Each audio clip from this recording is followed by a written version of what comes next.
Hey guys, welcome back to our YouTube channel. In this video, I will show you how to transfer Solana from your Phantom wallet to Binance. Alright, so first and foremost, head to your Binance application.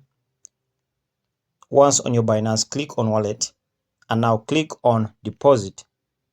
Once you click on deposit, in the search bar over there, search for Solana. So once you search for Solana, you see the first one over here, click on that and then select the network. So on Phantom wallet, they use the Solana and it's on the Solana network. So click on Solana over there and then copy this address over here.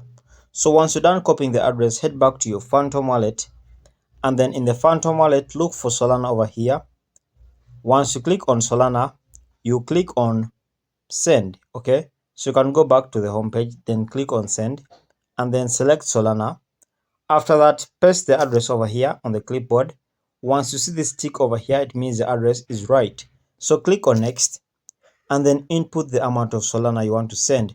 So for this case, I'm assuming you have 500 Solana. Once you have the 500 Solana, click on next and you'll be able to send it to your Binance right away.